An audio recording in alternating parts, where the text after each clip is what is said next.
All right, there we are. Right, hello, welcome back. Another episode, another Sunday. I'm running out of introductions. Although now I feel like I say that every time, so I'm really out of ideas. I've done too many of these darn episodes. So let's just jump right to the guest instead, because that's at least new content. You don't have to listen to my dumbass try to intro this stuff. So welcome to the show. Thank you for having me. I appreciate it. No problem. Excited to talk about the speed running. It's a good topic of conversation. Yeah, like I mean, I'm always happy to talk shop about anything related to speedrunning, especially uh, now that my brain is so in the headspace with it, with the GDQ games list or SGDQ games list coming out and everything like that. So yeah, thank you. Thanks for being on here. I've been paying attention to this, I guess, for I mean, I feel like you've been doing this forever, like you just mentioned. Yes, So it's it's cool been a to while. actually be on here. It's cool to be on one. So yeah, thank you for having me. Yeah, appreciate it. And yeah, good timing with the games list just dropping, so it all works out pretty well. And I'm sure we'll get into Yeah, that later, absolutely. but yeah, just kind of summarize what you do in the scene for us. Oh, sure. Yeah. So, I am BRYONATO. I guess what I'm currently doing in the scene is I am on the GDQ Games Committee, and that usually, I would say, as far as my speedrunning energy goes these days, that takes up most of my brain power and energy. I help plan our content for our mainline events. I also assist with a lot of our content moderation, and then you'll also see me sometimes at like GDQX or like PAX West or something like that. As far as what I do speedrunning right now, um, at this point, running for I've been actually speedrunning for since late, or I guess, wow, is it actually January 2017? Yeah, January 2017. Sorry, I just kind of realized that, which I think is that's quick math. That's like 8 years, is it not? 8 plus at this point. So, um, yeah, I got started with Titanfall, and I've mostly sticked to like FPS or like movement based games like in that vein. Titanfall is actually oddly enough, the main thing that I'm running right now, even after even after all this time, I took about like a 2.5 year, maybe 3 year hiatus. Um, at one point, I even, back in like 2023, I put up one of those posts that I like retired or whatever. I mean, for what it's worth, like just to go on a completely unrelated tangent, I feel like with those kind of posts, like I know that people clown on them sometimes. I think for me at the time, I just needed some form of like closure with it. I think a lot of the reason that people do that is because like they need like some sort of, I don't know, they need some sort of like definite like break away from whatever it is, or I don't know. I know for me it was just like I definitely realized that I didn't have the fire for it anymore. What I didn't realize at the time was that I could play Titanfall and like not worry about having to be the best or like hold world records or whatever, and still have fun with it, which is what kind of brought me back to it early this year when I started running a category for the game called All Helmets again, which is basically like an all collectibles category. It's just our name for it since the collectibles are helmets. Um, which is a category I have like kind of a pretty strong emotional connection to. I helped route it with my friend S Deception like years and years and years ago. And it's less optimized than any percent, obviously. So um, like I don't feel quite as bad about like being completely washed compared to a lot of the modern runners these days, just because the game has come to like it has come so far and people are doing like such unbelievable stuff with it. So all helmets is a uh I have a little bit more freedom for like creative expression through speedrunning, and yeah, anyway, so that's what I'm doing now. I would say over the last year, I did both Halo 3 and Call of Duty 4 as well. I showed those off at S24 and A25, respectively. I think that's been like a really good motivator for me with speedrunning lately is just preparation and performance for marathon runs, specifically GDQ runs. Charity fundraising is something I'm really passionate about, and especially, you know, being able to perform a speed run and generate donation funds for like organizations that mean a lot to me, especially Doctors Without Borders, is very cool, and I take it really seriously. And I really appreciate everything about kind of like the grind leading up to that and the preparation for it. Um, I know for A25, like I mean, I must have streamed Call of Duty 4 every day for like 3 months leading up to that run. So um, it's uh, it's a blast, and I am glad that even at 32 now, I'm still able to find the joy in it and take find joy in the things that I really that really drove me before. Um, such as just like just the grind itself. I really enjoy seeing the personal improvement and watching the times come down and really trying to push myself farther than farther than I what I feel like my limits are. There was definitely a period of time, specifically with COD 4, where I was actively on the cusp of like world record or being the second person ever to get a 132 in that game. And I remember when I started running it, and you look at the level of the people that are on top of the time, I was, it just seems completely insurmountable and impossible. So it was cool to realize that, like, okay, like maybe I'm getting like a little bit older, at least maybe by speedrunning standards, but like I still like I still, whatever it is, like I still have a little bit of it in me. So um yeah, anyway, there's your super long answer to my personal introduction. You know what? It works just fine. Well, I know you talked about like going off on tangents, and I was, you know what? I'm just gonna go on whatever tangent comes to mind right now. So well, that's the show. So, well done. hell yeah, You thanks. fit right in. Well, obviously the first question I ask is how you found out or got started speedrunning. So, Oh yeah. Like a lot of other people, I think my first real consistent introduction to speedrunning was Siglemic back in like 2012, 2013. That was also around the time that I started watching GDQ events. I don't know which GDQ was the first one I watched, but it was definitely, I want to say it was probably sometime in 2012 because that's when I hopped on Twitch back in back in 2012, watching like League of Legends streamers, and then I found this guy named Lethal Frag who was like non League of Legends content, and then from there I just kind of started to branch out.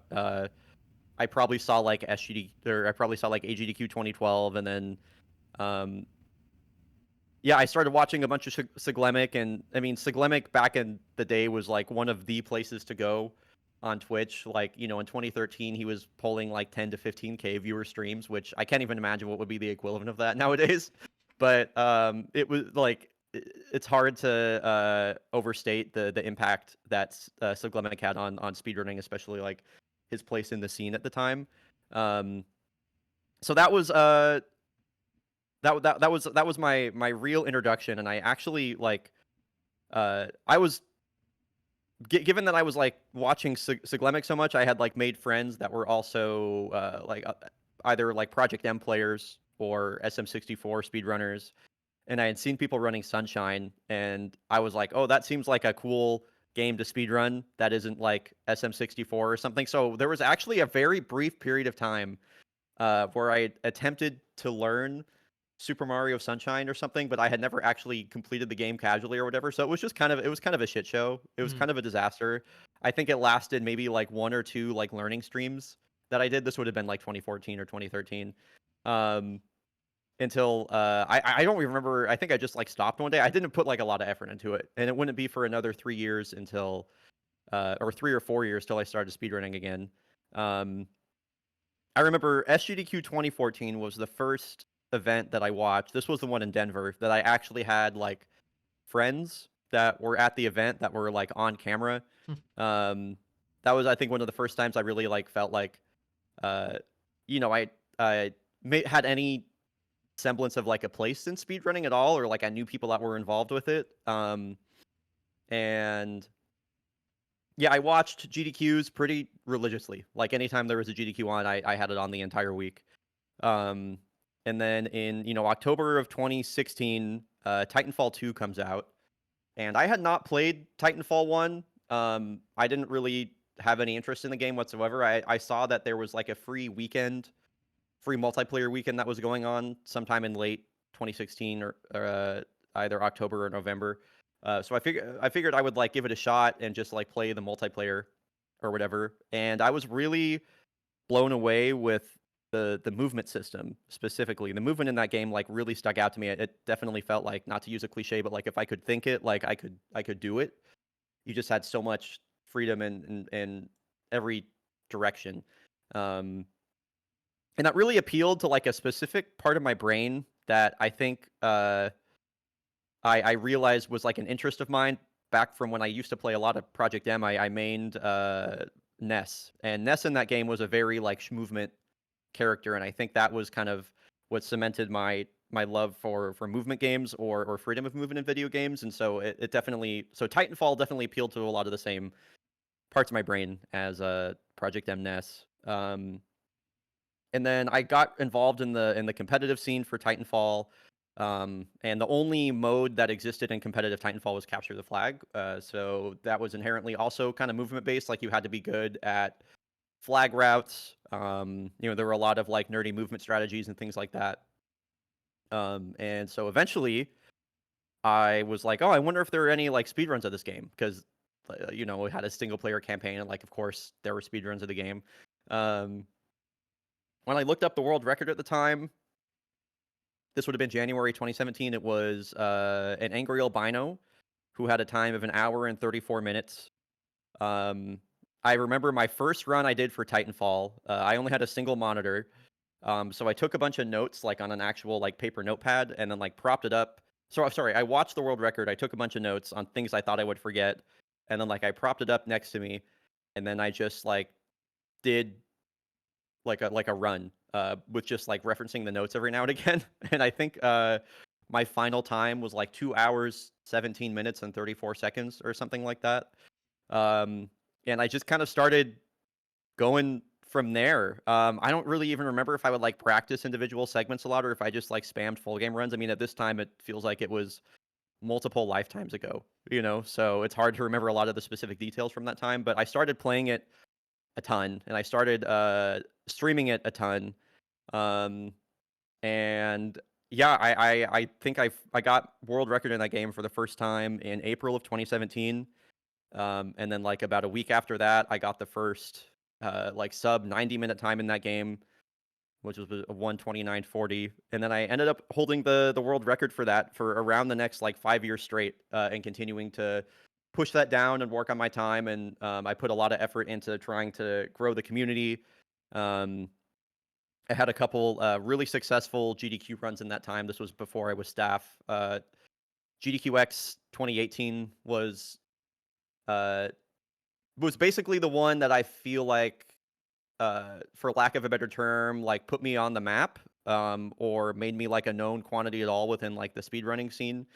Um, that was just that GDQX 2018 was like the first time that GDQ was doing like an event that wasn't a mainline, as far as I'm aware. Um, and yeah, so it still it still was, it was like this new thing. It was really short. Um, One of the funniest things about that GDQX 2018 run is that on my couch I had Over Zero, who is a Rocket League world champion. He just also happened to be running Titanfall at the time, and so he was at TwitchCon for Rocket League stuff, and he's on my couch for that run, which I think is really cool. I don't keep up with him anymore, but I hope he's doing okay. Anyway, but yeah, that run really just like I practiced for it a ton, and it kind of just exploded. I feel like that was one of the last events where I feel like the GDQ bump was like still a thing.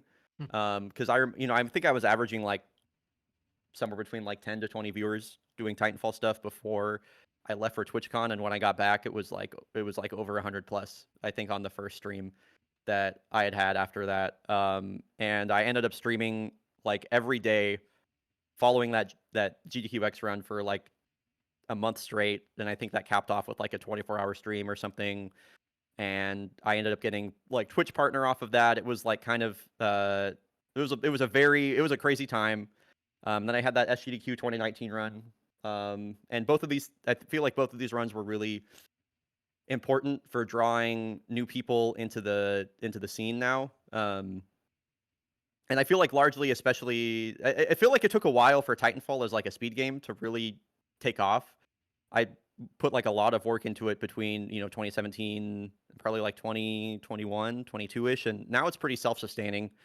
There's like a lot of good folks in there that run their own individual events, and I know just this morning there was like some big like YouTube premiere that was going on where this they were debuting like a new segmented run for this level that's been kind of an auto scroller for the whole time, but they were able to shave off like close to a minute on it with this segmented like out of bounds strat. So there's still like a lot of really cool stuff going on in there, and it's definitely like a point of pride for me to look back on it. But anyway, right. The question was, how did I get started with speedrunning? So before I keep yapping for too much longer, I'll kind of like cut it off there. But yeah, there's my brief crash course on I see. BRYONATO speedrunning history. Well, I am completely unfamiliar with Titanfall, so I know it's obviously an FPS game, but I would be happy to talk about it a yes, bit if you're please, curious. because I need to understand. Oh my god, yeah, I would love. Okay, yeah, I would love to talk about Titanfall and describe it. So, are you familiar with like Source games or like Source movement Yes, yeah. at all? Okay, so Titanfall 2 is a Source game, which of course means that we have air strafing in it. That's like kind of like the main connection from Titanfall to Source is air strafing is a huge part of the movement in there. But something else that makes Titanfall unique in its movement system is this like really weird niche movement mechanic that we call strafe lurch. So like when I describe what strafe lurch is, it just kind of sounds like, oh, isn't that how like every game works? But it's like very specific within Titanfall. When you jump in Titanfall, if you press a movement direction within like 0.4 seconds after jumping, you will do like a jarring kind of lurch in that direction. Um, it's not just like you just move. There's like an actual almost like an impulse that is put onto the player. And so what makes Titanfall different from other Source games is that the speed that you can turn your camera at to strafe and like go in a curve through the air is the max speed you can turn your camera at is a lot slower than other Source games. Like if you watch something like Half-Life 1 or even like Portal or something like that, generally speaking, they're strafing. They're doing almost like like 90-degree strafes, like they're or like CS surfing or anything like that. They're just yanking the camera all over the place. Whereas Titanfall, if you try doing that, you'll do what's called like an overstrafe, and you'll actually lose speed. So um, strafe lurch is cool because you can stack strafe lurch within that 0.4 second window, which leads to a movement tech that we call like tap strafing, or something like that, where basically we will incur multiple instances of lurch in a small period of time in order to do those like 90-degree corners that wouldn't be possible otherwise. Also, just having lurch in general, being able to do a lurch like after any individual like a jump or a double jump, just leads to a lot of like micro optimizations and small adjustments you can make. And I haven't even talked about like any of the wall mechanics yet. But basically, there's like a million different ways that you can interact with like a wall in that game. You can wall run, or the game has wall running basically, but also if you jump off a wall instantly, you do what's called a wall kick, which I know is also a term that y'all have in Mario speedrunning. But a wall kick basically gives you speed back. And there are like, I mean, a million different types of individual wall tech that I could go on about. I'm gonna not go on about it right now because otherwise, like, this is just gonna turn into a Titanfall speedrunner spotlight or Sunday speedrunner spotlight. But it's the movement in that game. It truly has like an infinite skill cap. Um, and whenever if you ever watch like a TAS of that game, it's like and you compare it to what humans are doing, it is just like it the sky is like truly the limit, and that was really it really stuck with me over the years. Just you could always get better, like you can always push things farther, and that's more uh what am I trying to? That's more prevalent than ever, especially today with some of the runners that we have now in the community. Folks like Bladen or Datadu or Clipboard Guy or Chill Spirit. These are all people that are like pushing the boundaries of what would otherwise be considered humanly possible. Like some of the stuff that they're doing, the amount of lurch that they're stacking in these short periods of time to, make these like 180-degree turns while they're going like 90 miles an hour is just it like I can't fathom how it's possible. Like I just look at that and I'm like, dude, I don't even know like how my fingers can do that. Like it's hard for my brain to conceptualize it. So it's very cool. Titanfall is an amazing speed game. With all of the movement aside, the run itself just has so many cool like set pieces and moments. We have a glitch in the about 2/3 of the way through the run in this level called the Beacon Chapter 3, where you might have heard of it. It's called Super Fastball. Hmm. But basically, we do a glitch that lowers our player gravity by about 15%. And then our Titan, or like our mech, which is the guy that you're hanging out with throughout the entire run, you have to cross a big gap. So he's like, "Oh, okay. Well, why don't I throw you across the gap?" And then we found out through a QA tester at Respawn, who's the development studio that made Titanfall, that if you hold the jump button as BT is throwing you, you do like a frame perfect jump off of his hand, and you get to retain your double jump. So if you combine that with the reduced gravity that we have, there's in a like I don't know if there's any other speed game where like your mecha buddy that you hang out with for the whole run like throws you at like 100 plus miles an hour, and then over the next 45 seconds you maintain all that momentum through like some really difficult platforming where you have to like hit a bunch of triggers and get the correct resources. Like there are just so many things about the game that are naturally really cool. Um, like just that feels like by accident. That really adds to the game's appeal for me. Like one of the most famous tricks in the game is Andy Shot, which is we use a glitch to kind of bring a gun into the final cutscene, and when the final like boss is doing his evil monologue, like kind of standing over you as you're in this disabled state, like your gun is out when it's not supposed to be, so we shoot him and he dies, and it skips all 33 seconds of his dialogue and somehow doesn't crash the game and like progresses it forward. So it's just there's just so many cool random little things with that have really helped keep my interest, I think, over the years, and keep people pushing it in general, and have drawn more eyes to it now. Like I definitely feel like Titanfall these days, while it's not like a Mario or a Zelda or anything like that, it's a pretty popular speed game in its own right. Um, Especially by like FPS standards. I think let me check right now. Actually, if you go on speedrun.com, we have close to 500 runs on the leaderboard, which I think is like a really high number, especially if you go by average. So it's a cool game. It's a cool game, and I have a lot of love for it. So Yeah, I yeah, know Source games usually do pretty well for speed runs, yes, so it makes sense. yes, So, yeah, out of more just curiosity, because you said Mhm. you started it from like the multiplayer aspect, Yeah, yeah. do you just have this incredible advantage if you try to do multiplayer since it's mainly movement It's based? I wish I could say that I did. The reason that I'm not involved with the competitive scene in Titanfall anymore is for a couple reasons, but one of the main reasons is that Titanfall's multiplayer is like not balanced like Mm. at all. The developers have gone on record saying like they designed it to be a game that you play for like, maybe like 20 to 30 hours and then like you're kind of done with it. It wasn't designed to be like a game that was played at like the top level by like 1,000-hour players or anything like that. And that's really that's you can really tell when you play the game too. It's just like there a lot of the times some of the best strategies in Titanfall's multiplayer is just like standing on the ground and like aiming down your sights. There's definitely like advantages to be gained through movement in that. I mean, especially in the capture the flag scene. Um, like the best flag runners are some of the best players in the game. But uh, there are a lot of other design choices about the game that really hold it back from being like I feel like a true like movement shooter. Which is why I stick to the speed run. Um, the speed run is like where movement really shines, in my opinion. So there are lots of like press button to go fast things in multiplayer. There's a lot of like one shot kills. Titans themselves are like kind of ass. Like the Titans, a fun like a fun thing that Titanfall players love to say is like Titans are the worst part about Titanfall, which is like kind of ironic.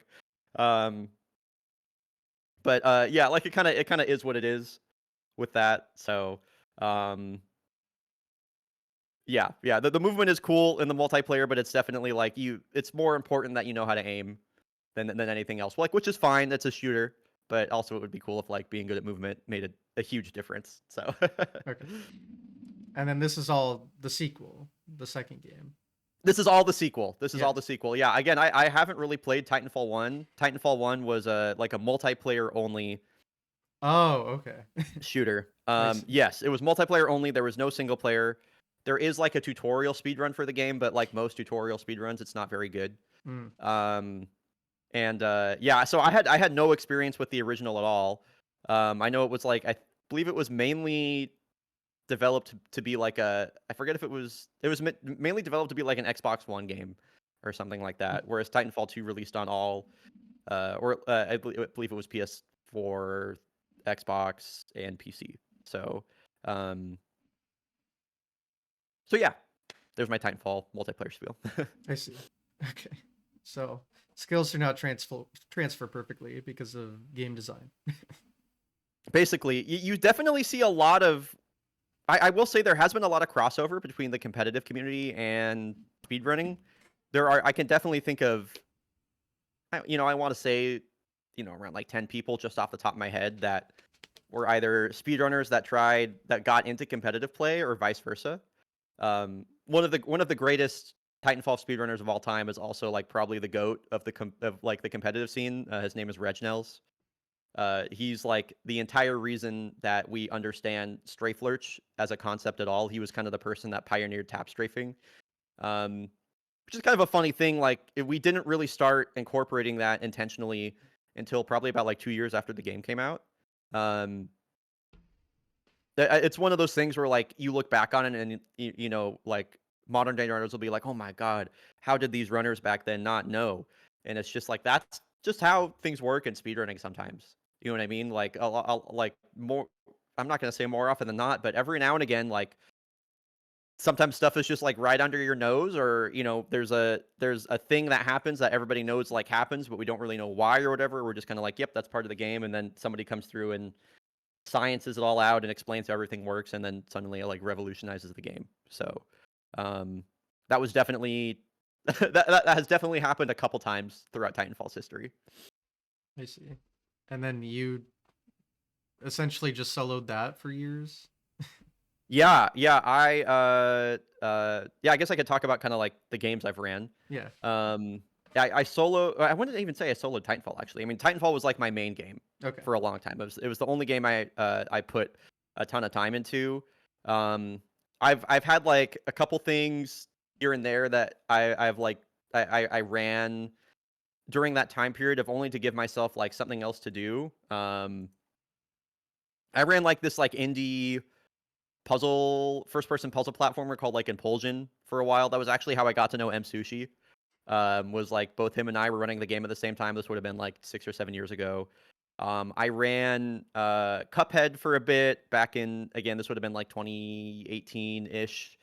I had a really brief stint with Celeste, and that's when I realized when I ran Celeste, I was like, dude, I hate one hit kill games. Hmm. Like I can't like those games like tilt me off the face of the earth.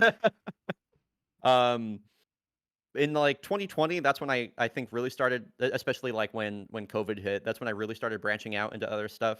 I did Wolfenstein Youngblood co-op with TFC, which was awesome. That's when I learned that I love co-op runs. I ran Control for a bit. I actually ran Control any percent at A2020. I also did co-op Wolfenstein with TFC at A2020. Doom Eternal, I ran a little bit on launch. I did like all collectibles for that. I had brief stints with Ghost Runner. I ran Halo 3 for a pretty considerable period of time. That's one of my favorite speed games ever is Halo 3.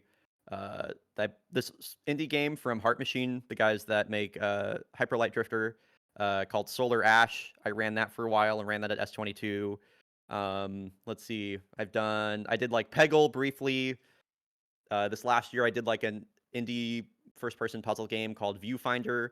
That was really, really cool. I speedran Deathloop extremely briefly when it came out, and dropped that pretty quick.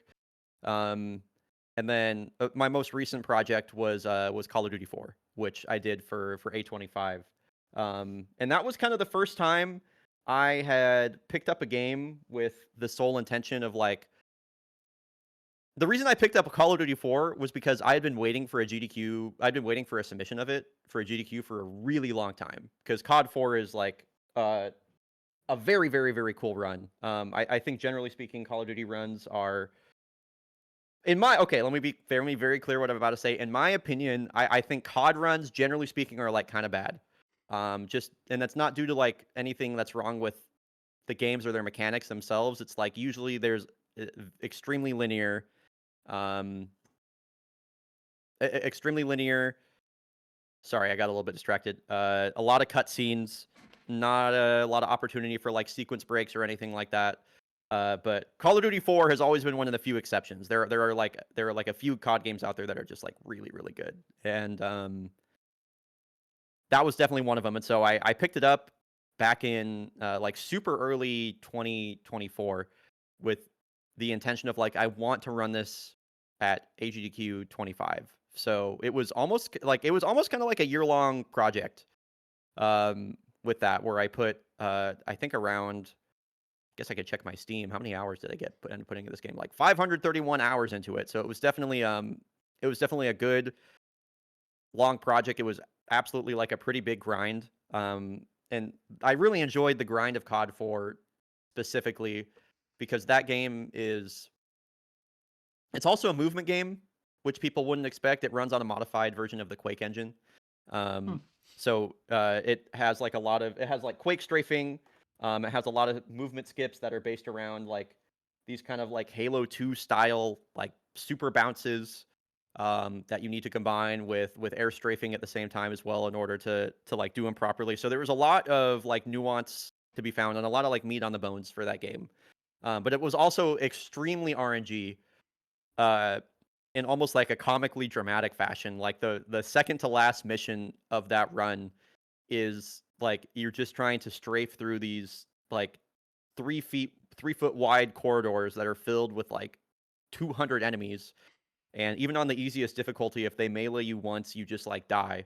So it's like it was almost the ways like I really need to put together like a compilation of just all the completely unbelievable ways my runs have died in Call of Duty 4. Like it's just like I mentioned maybe a minute ago, like it's comical at times, and that almost kind of adds to the way that like I romanticized it in my head.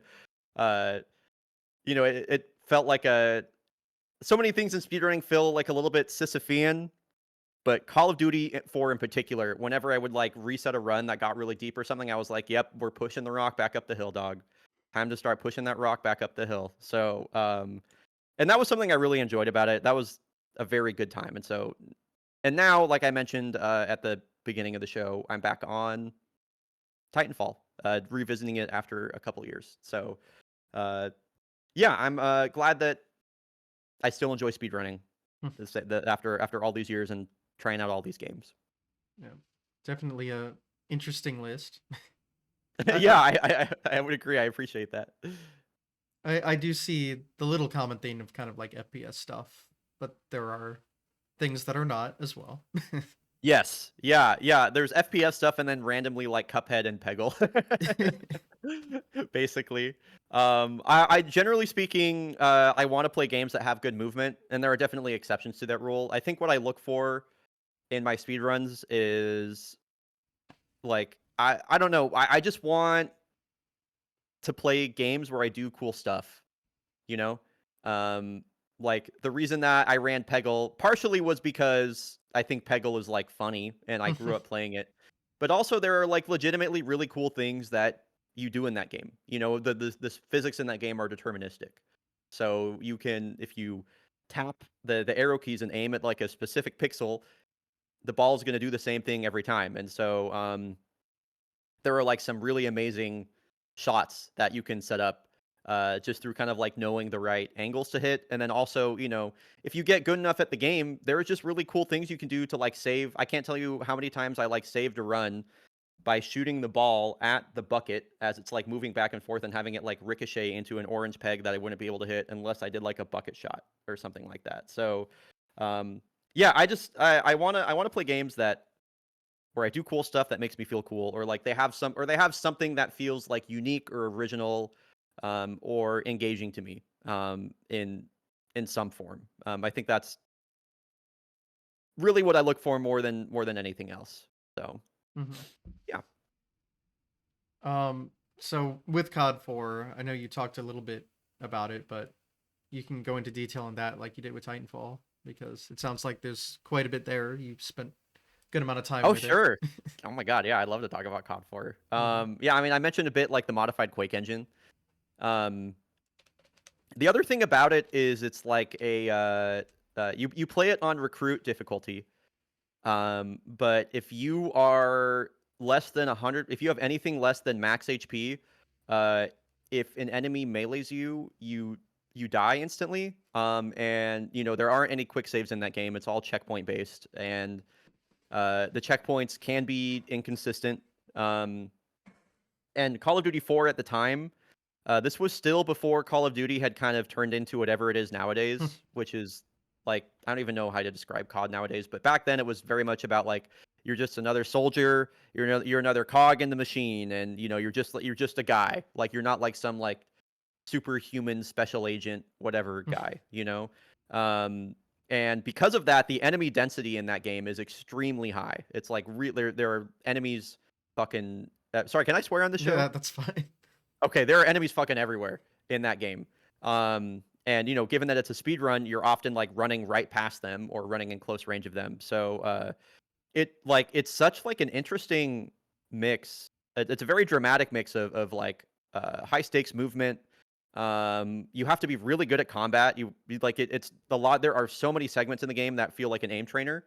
Um, it's interesting because like the AK-47 in that game like one shots everything, and it makes like the combat in that game is probably my favorite combat in any game I've ran. There's just something about it that it feels very skill based. It's very you have to be like really good at improvisation for that run.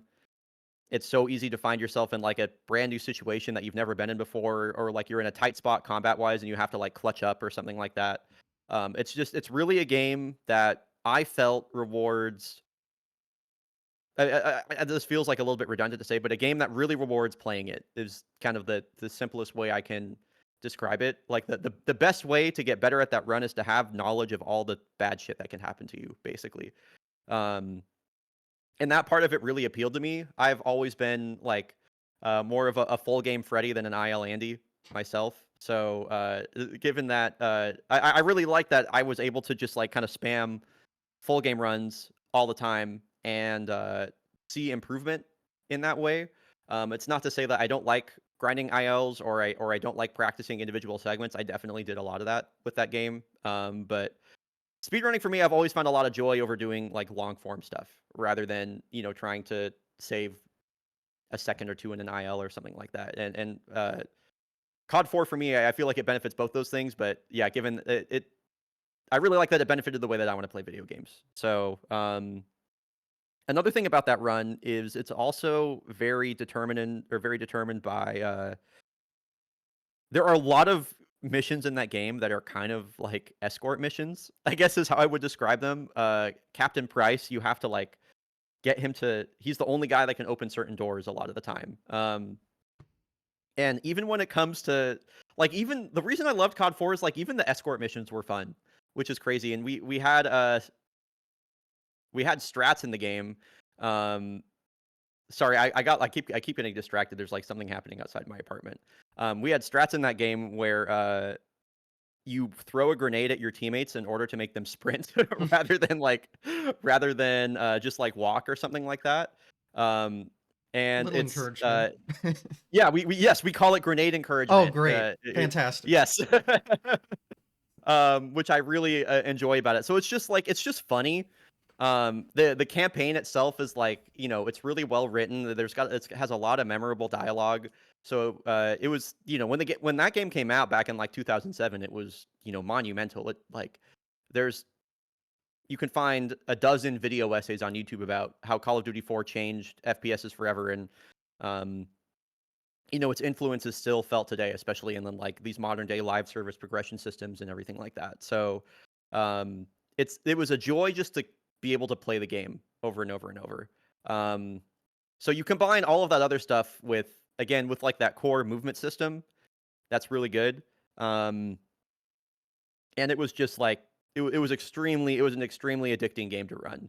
Um, I definitely got like really excited when I realized that my motivation was back, and like my hyperfixation was forming, and I was like, whoa, okay, cool. Like I can feel the fire is like burning for this right now, so I'm gonna like just keep going at it like while I have this energy.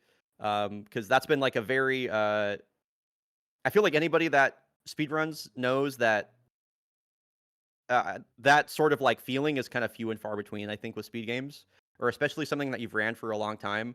It's very easy to like lose the fire, or kind of like, or I don't know, especially with all the games that are out there right now, it's easy to want to move on to something else. So it was exciting for me that I was able to have the passion and the fire for that for as long as I did. And then of course, like the AGDQ run itself was a great motivator for all of that. It was just really nice to have that as a goal to work toward. Um, there was something else I wanted to say about COD 4, but maybe it'll come back to me at this point. I've forgotten about it. But yeah. I see. So you mentioned a lot of games earlier, of course, and Yeah. to you something has to stick out about it, Yeah. like in Yeah, I would terms say of so. movement. Are there other games that are notable that you've done that have that thing about them? Definitely. Yeah. I think when people ask me, like, what are my favorite speed games I've ever ran, I think a pretty quick answer for me is like Titanfall 2, Halo 3, COD 4. Hmm. Um, so Halo 3 would be the other thing to talk about here. Yeah, and that game is like, I would probably say Halo 3 is one of the most like slept on speed games, period. Um, only and I feel like Halo 3 is like a somewhat popular run, but especially not when you compare it to, other Halos like Halo 2 or something like that. But that game itself also has really, really cool movement. There are kind of like two core movement mechanics that are abused throughout the run. One of them is like gravity hammer boosting. Uh, you get like Halo 3, you get access to this like a big two-handed, like massive sledgehammer that has like gravity jets attached to it or something like that. I don't even know what the technology is, but um, Halo 3 has like a really interesting physics engine. And so what you do is like you find some sort of prop, like a crate or a box or something, and you look like at a specific angle, and then you use the gravity hammer, and then it makes the object kind of like tilt in such a fashion that like it like it juts out really fast, and then it shoots you out at like like 100 miles an hour or something like that. And so you can start combining that with like throwing a grenade down and then like jumping off it in midair. Or sorry, not a grenade, a trip, like a landmine or something like that to clear like these massive gaps. Or there's another glitch called like it's called a DC launch, which is a deployable cover launch, is what that means. There's like another piece of like equipment you can get where you kind of throw down like an energy shield to like cover you from incoming enemy fire. And if you jump and throw it down and then like land in it before like the energy field like spawns, it's basically kind of like a stuck launch. It's kind of what happens. You sit in a place where the game is trying to spit you out of for so long that you build up a bunch of speed, and then when you walk out at the right angle, it shoots you off in a direction in like the blink of an eye. Um, so there is a lot of really cool, interesting stuff that forms off of that. And then Halo 3, kind of like Call of Duty 4, is just like a really good game. So it's just fun to play.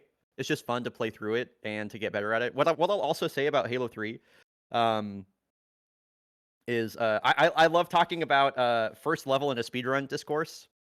Halo 3 has, I almost said Titanfall 3, like I fucking wish. Halo 3 has my favorite first level in a speed game I've ever ran.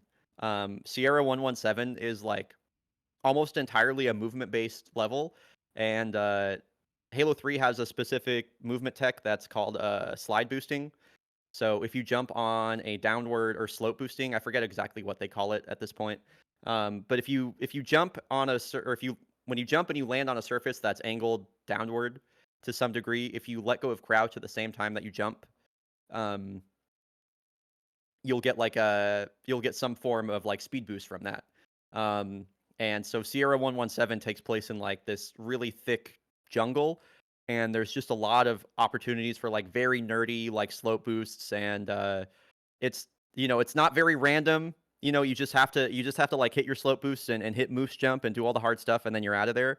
But I really enjoy it as an opening level to a speedrun. It's uh always you feel like you can always improve at it, and it's not super random. The only like truly difficult thing that happens is like the launch that occurs after this fight at the end. So it's cool. And the reason that Halo 3 really sticks out to me nowadays is I had a stint where I ran it. I ran single player solo for quite a while. I think I got to top 10. I don't remember where in the top 10 I got to. I think it was, I don't know if I ever broke top 5. It was definitely close. I think I want to say 6th or 7th was the highest I ever made it on that particular leaderboard.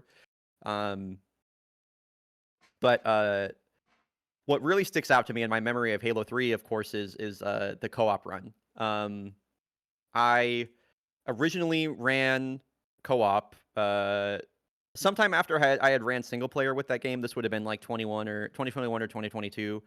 And I ran with Kronos Returns, who's a good friend of mine. And then the other two people on our team, this just feels like such a random squad of Halo players looking back on it, but it was Waifu and Bubbles Del Fuego. So it was me, Kronos, Waifu, and Bubbles, which again is super weird to me looking back on. But we did like 4-player easy co-op, and it was fun. It was a blast. Eventually, like we just kind of stopped doing that. But after playing that run, um, it was so fun doing a speed run with 3 other people at the same time, and the amount of like camaraderie and teamwork that was required to do that. Halo 3 is very much a game where like all 4 people can go off and do different objectives at the same time, and they all have a different role, and everybody's like super involved. So that was really fascinating to me. Um, and I knew I wanted to. I was like, dude, we like this has to be showed off at a GDQ someday. Like it is way too cool not to. Um, and then for SGDQ 24, I was finally able to put together a team that was all super gung ho on this idea of showing it off at a mainline GDQ. So it was me, Kronos once again, Nervy Destroyer, who is just an incredible Halo runner, amazing Halo CE runner, amazing Halo 3 Legendary runner. He runs like basically everything, and then Adef. And so that was who I believe you just had on the show not too Fairly long ago, recently, actually. yeah. Yeah. And my God, dude, that was honestly maybe the most fun I've ever had speedrunning was with those guys. Everything we did leading up, like the amount of practice we put into that showcase, that like the showcase itself, the 2v2 multiplayer showdown we had as the incentive. That run itself that we had on stage was, I think, our second best time ever. It's just almost everything went the way that we wanted it to. There's this incredibly difficult trick that we do in about 2/3 of the way through the run in this level called the Covenant, where Adef and I have to park these vehicles in a very specific spot, and then we have to exit the vehicles exactly 7 seconds after one of our teammates on the other side of the map hits a specific load trigger. And so Adef and I screens go completely white, and we're kind of like suspended in this state where our our other allies have loaded into an entirely different like section of the map, or a BSP as it's called, and we're suspended in this like Schrodinger's cat state. And so when they return to our part of the level that we were loaded into, were able to like hit a bunch of triggers and kind of like bump the level progression forward to a point where like all 4 of us teleport like to a completely different part of the map, and it saves like over a minute or something like that. There's just so much cool stuff like that happens, and we nailed that first try in the run. And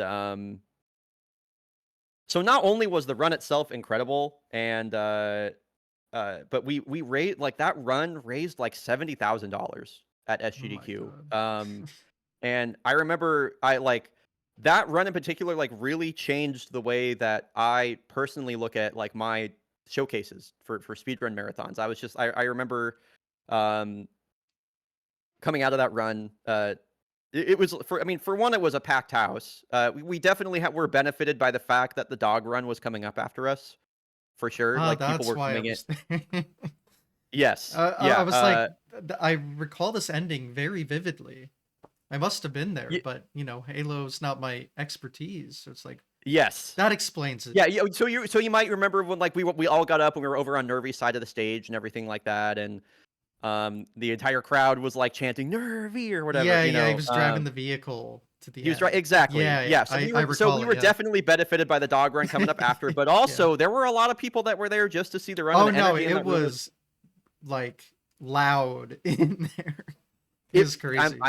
That warms my heart you saying that. Hmm. Yeah, yeah, that run I regularly describe that is the best speed run I will ever do. Like period, like in any context. Not just because like everything went the way we wanted it to, because when I got the fellas together when we were done, I was just like, holy shit, y'all! Like we actually just did something. Like $70,000 for an organization like Doctors Without Borders, like has like a very tangible and like real impact on people around the world. So that was very grounding for me, I think.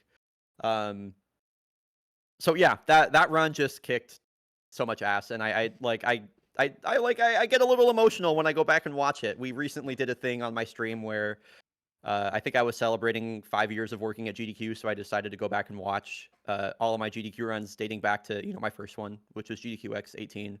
Um, and yeah, when we got to the Halo 3 run, I was like, okay, I might tear up, y'all. Like this, I can't guarantee we're gonna get out here, gonna get out of here tear free. So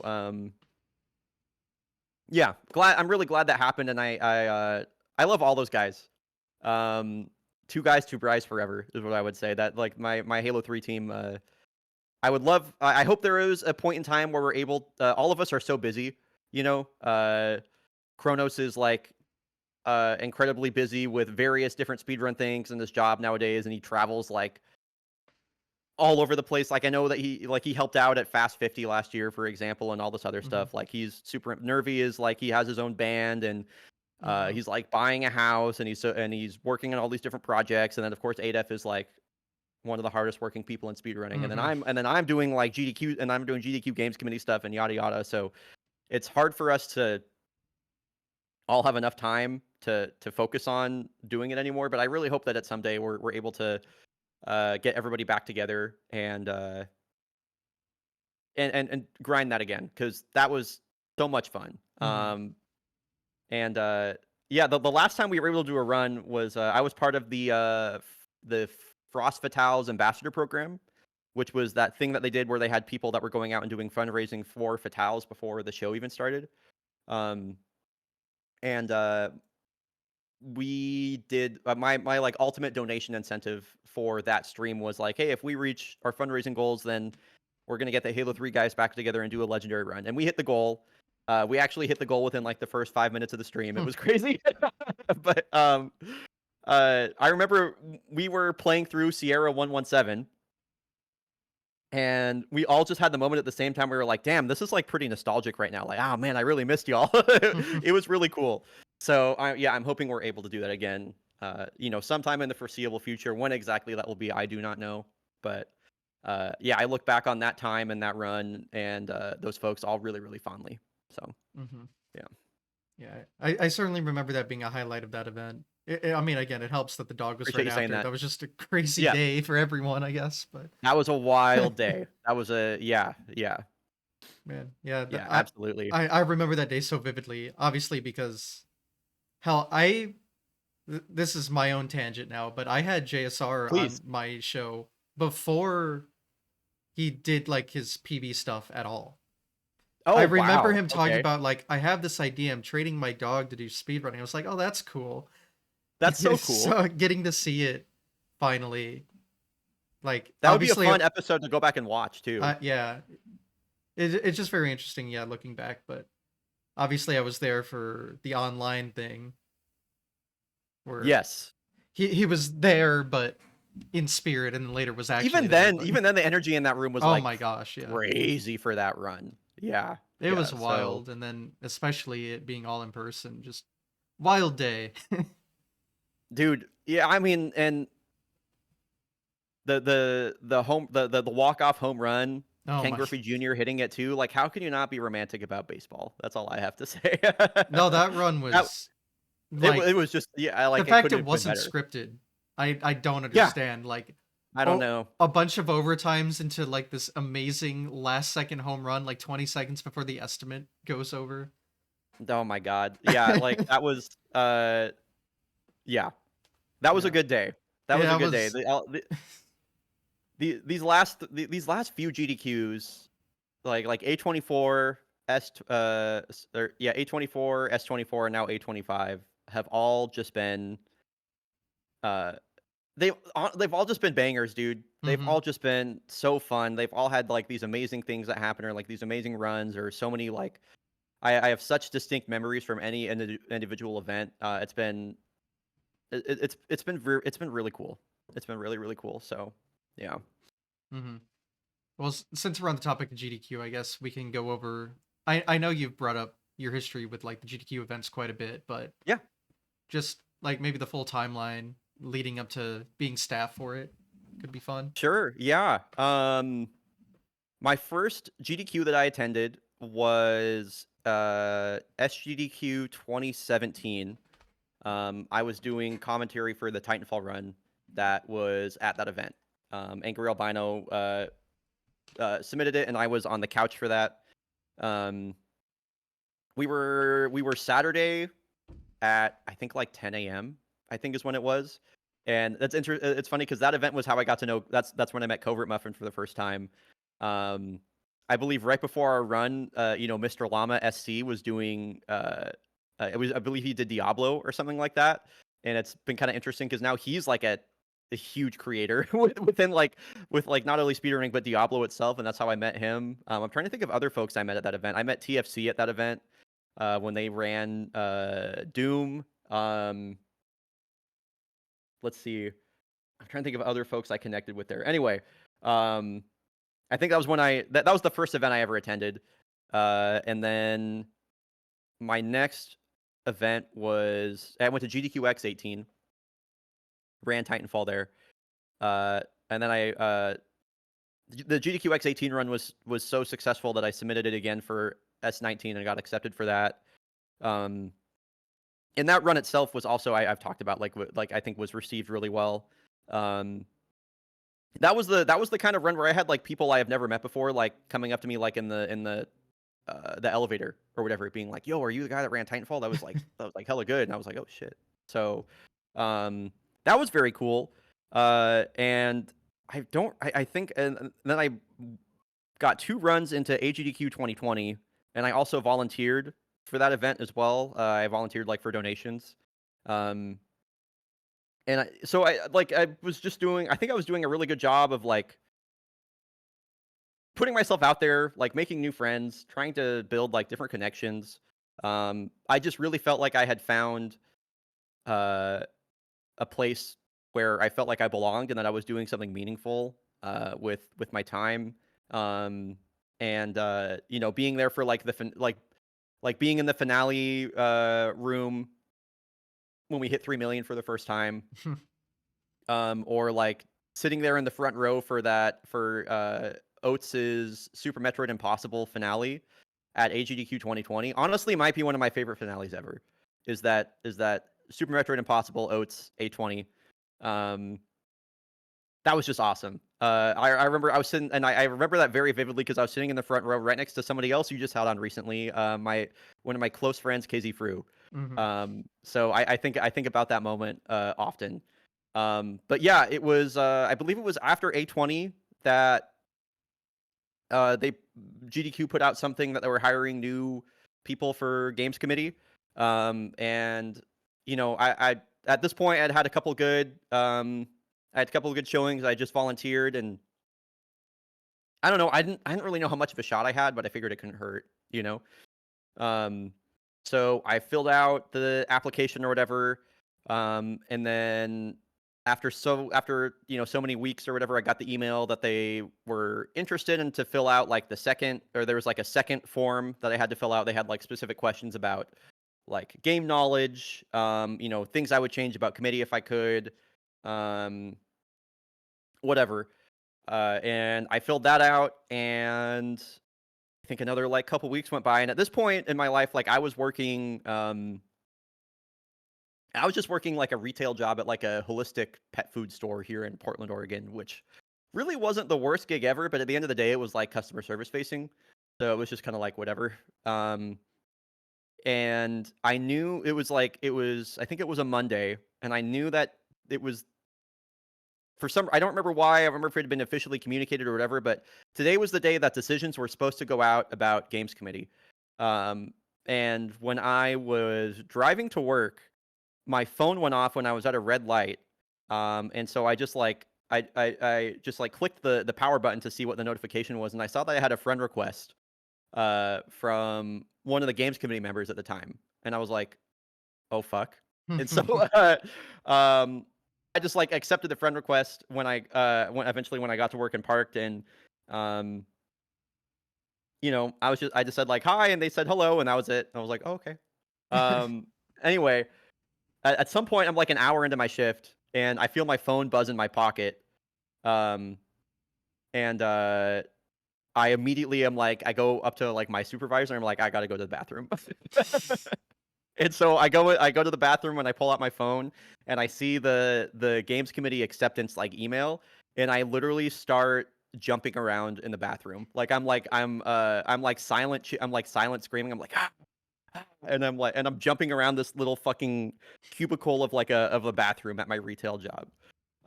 So this would have been this was February of 2020.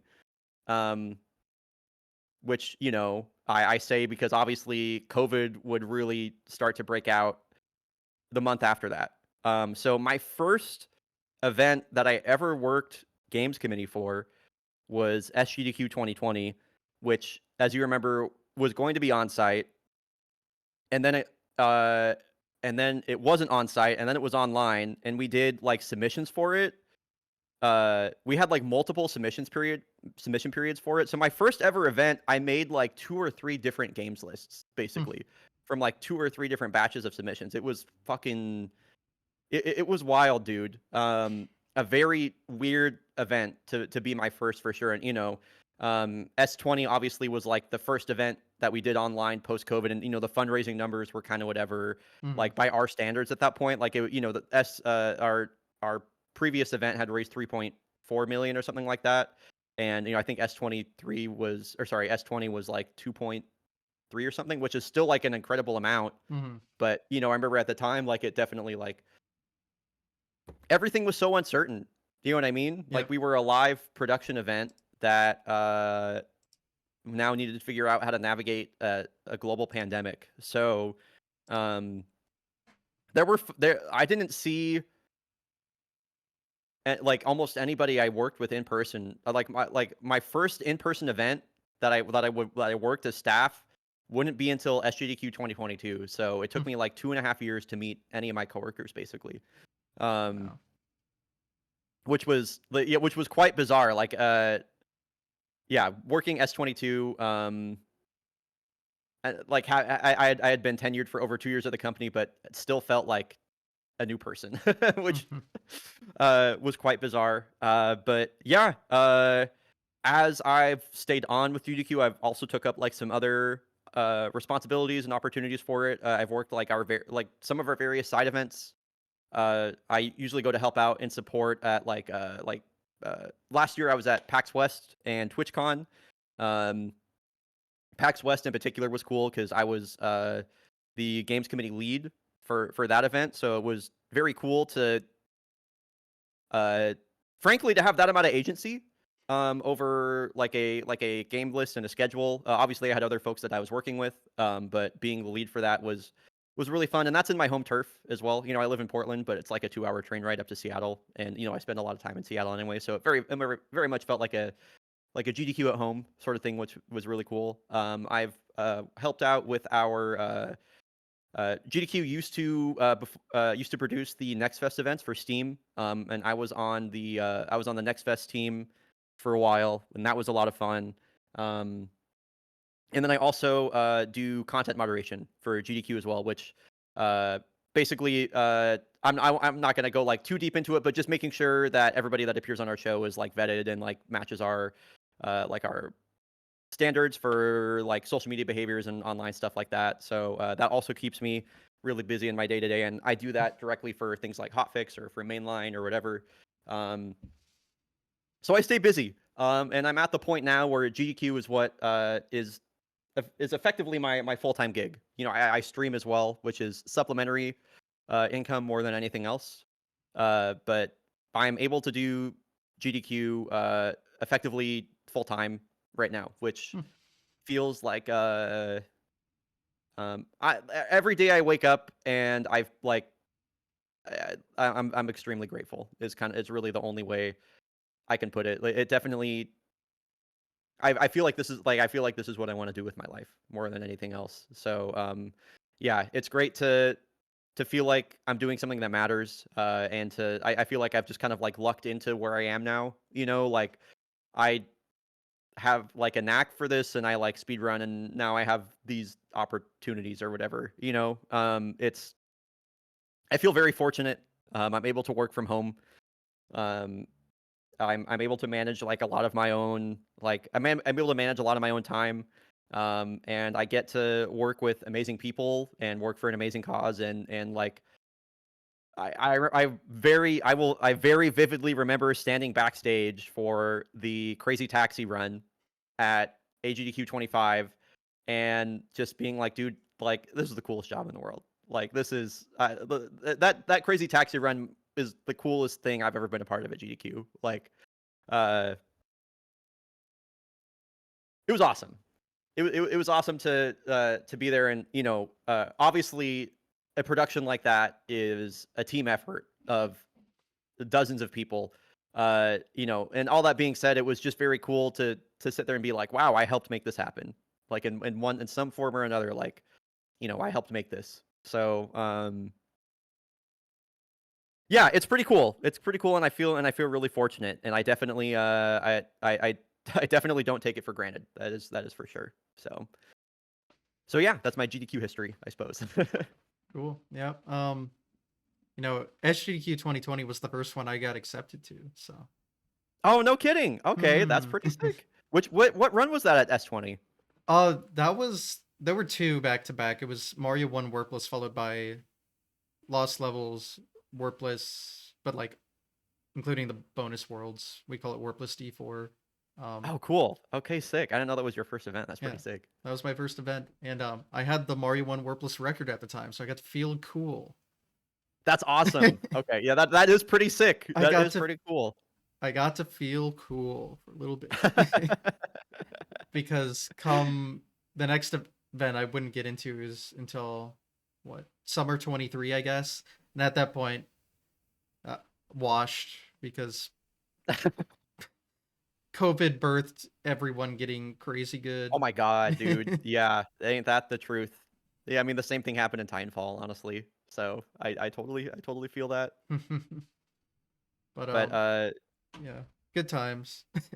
yeah, good times. Yeah, I went through a similar thing where yeah, I ran at A20 and then I wouldn't run again until S22 and then there was another 2-year break to S24. So, yeah. Yeah. Hmm. Well, at least for summer 23, which is when, it took 3 years, but we got back there. And then I had a pretty good streak, so I can't complain. But, I did the one-handed one, which Went very Right. well. And I did have the one-handed record, if that means anything. So I guess, I'm lying a little bit, but you know, No, I close think it's enough. sick. I'm looking up your. I'm like out of just like curiosity. I'm looking up your GDQ VODs page right now. Yes, GDQ VODs, good website. Although they haven't put Dude, in like recent GDQXs and stuff. That's what I wish was there, but because they've yeah. done it in the past. I don't know who runs it, but it's a good Neither do resource. it's funny. I don't know who runs it either, but we like for as far as like games committee stuff goes, I reference this website Yeah, I all figured. the time. No, it's All the it's time. great. I have it bookmarked. Yeah, it's a sick website. So yeah, I like looking at random people's GDQ bots pages every now and again. And yours is like, yeah, dude, you got like a this is a dope GDQ VODs page, if I do say so Yeah, myself. we had a good run, but rip this upcoming one. But to be fair, I didn't submit all too much. I like exhausted everything I can do almost. Although I did have one cool idea. I'm hoping I can get in at some point because I look forward to seeing it. my point was I don't think anyone's done it just in general, let alone at a live event. And now I'm Right, gonna have right, to hope no one does it in 6 months or whatever if I want to try right, again. I don't right. know. That makes sense. So we'll see how that goes. I don't want to reveal too much about it because Oh no, you of know. course. Yeah, yeah. Keep that shit under wraps. But yeah. Well, I'm hopeful. But yeah, it's funny you mentioned like being lead for what was it, PAX West, the most recent one, Yes. Yes. and GDQX too, or was it just? GDQX, no. Yeah, GDQX was like I was only brought on like super last minute for Mm, GDQX actually. okay. Um, yeah, yeah. I wasn't involved with the games committee. That was actually that made that event kind of fun for me. I wasn't involved with the planning side of that like at all. I worked PAX West, and then uh, the Worm who was in charge of running GDQX basically was like, "Hey, Bri, do you want to work the fan gamer merch booth at Ah, GDQX?" yeah, And okay. I was like, "Yeah, I'll do that, sure." And it was honestly pretty sick being able to. It was nice not having to worry about the donation total for once. Oh yeah, I bet. It's just being able to like sell some shirts, hang out with some cool people, and like watch the event was I enjoyed that a lot. I still found myself backstage talking shop with like Court and Conception and all the other committee people for the event when they were like trying to figure out prices and stuff. But ultimately, like I was like, if things got too stressful, I was like, well, I'm gonna go back to the merch booth. So, um, yeah, GDQX was a lot of fun, but PAX West was uh, that I was very involved for that event in particular. I was at both of those because I remember, I yeah, especially at West. yes, that was yeah. I'd never done anything that wasn't GDQ. Like I never traveled to anything or a speed run focused Right, marathon, I should say, because I did go to my share of paces. But right. yeah, that was such a unique experience. PAX, I really loved PAX West. The event was certainly like uh difficult in that we had like 90% PC runs and one PC for runners. Oh So yeah, that was particularly brutal. There was a lot of work I was doing um effectively as like a liaison for runners and just making sure that installs were happening on time and everything was going properly. But it was really rewarding, and you know, it, I, my favorite thing about the GDQ work is like the charity fundraising side of it. But all that being said, it was really cool just to do an event for the sake of like showing off cool speedrun shit. You know, hmm um, it was really fun to do an event without again worrying about like the fundraising portion of it. Um, yeah. There was no it only fundraising at like all that one.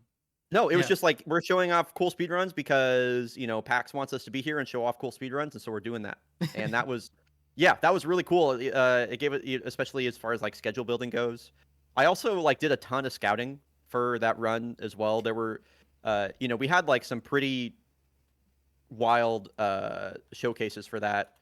Let me Oh see if I yeah. can like pull up the schedule just so I can refresh my memory on some of the stuff. Like we had Clipboard Guy running Titanfall 2, which is, Clipboard Guy's like the current GOAT of the game. So having him doing that was awesome.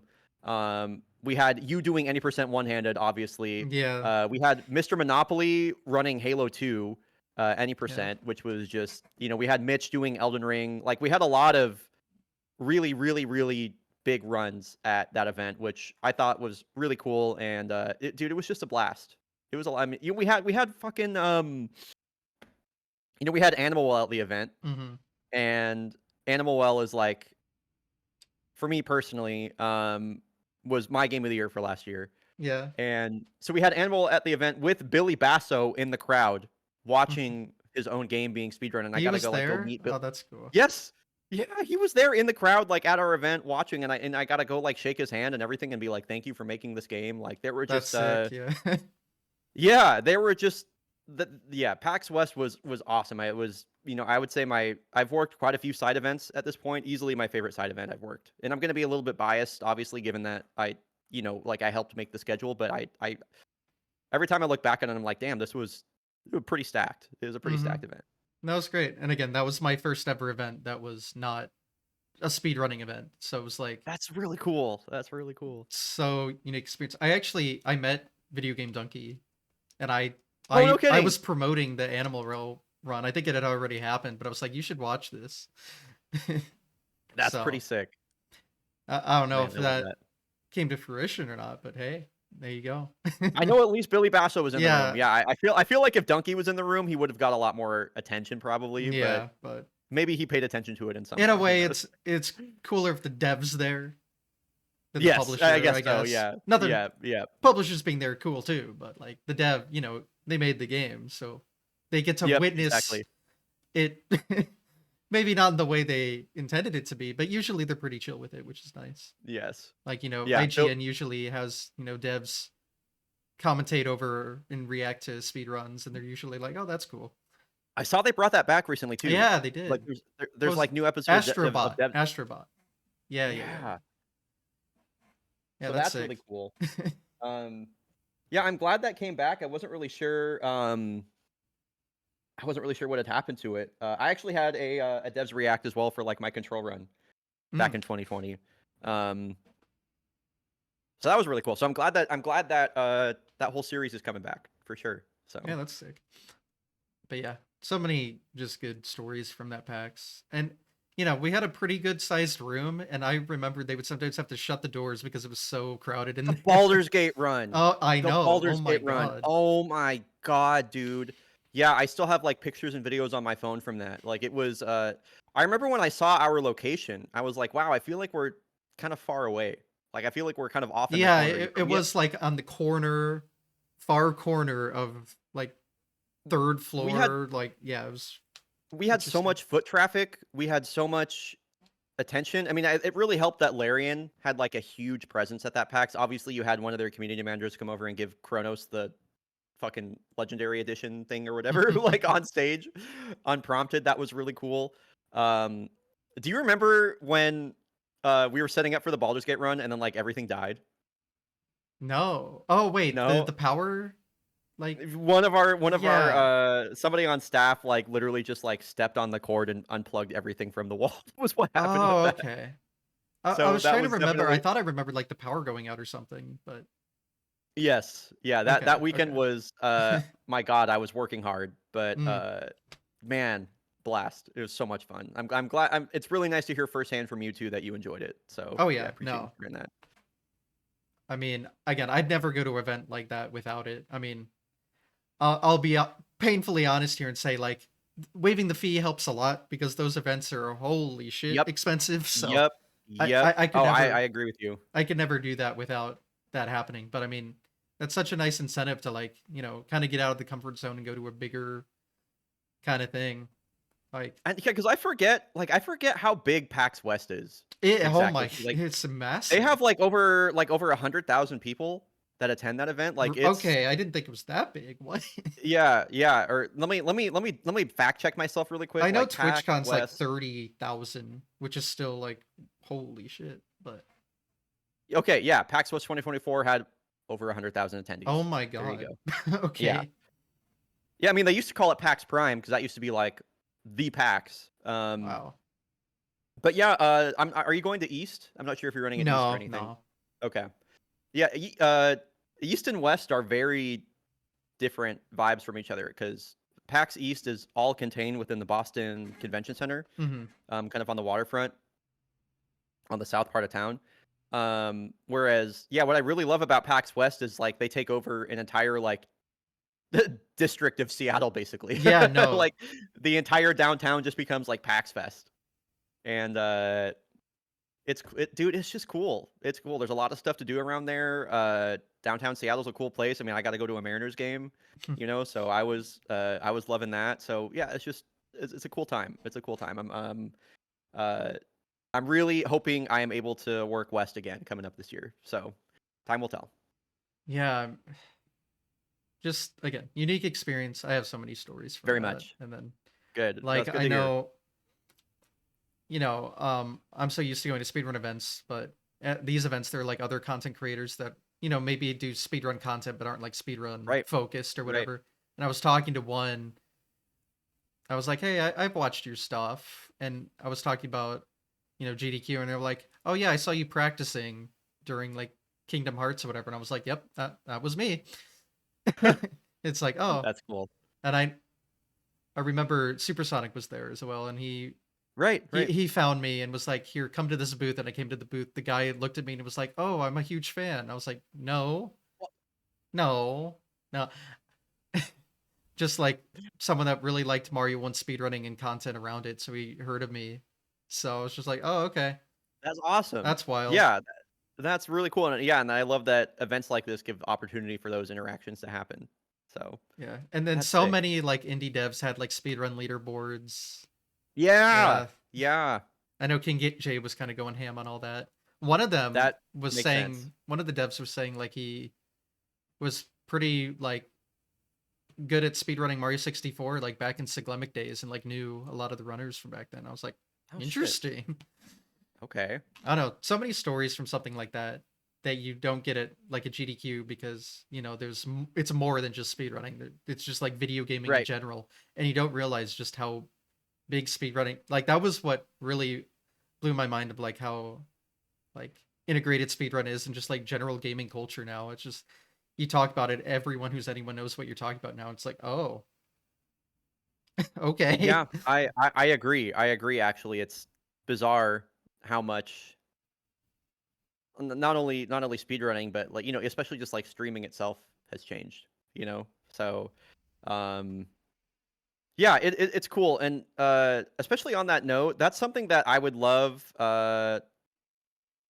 for like future GDQs is I would love for us to start having like developer presences at GDQs to like check out our new game or whatever. Like, I mean, I'm imagining like an AGDQ where we have like a bunch of indie devs in a room with a Hmm. bunch of their like setups and stuff, and like speedrun challenges or whatever. Like, man, that shit would be so fun. So I definitely have a lot of hope that on-site GDQs can start moving towards something like that. So Yeah. And I know there's definitely been cool. a lot of like devs doing commentary in the past, so they're Yes, not yeah, like against any ideas or anything. They're pretty chill with it, it sounds like. yeah, I think so. Yeah, I think so too. So yeah, I guess time will tell. But Hmm. yeah, it's exciting. It's definitely it's nice to see it's nice to see speedrunning in more of like getting more and more of a spotlight.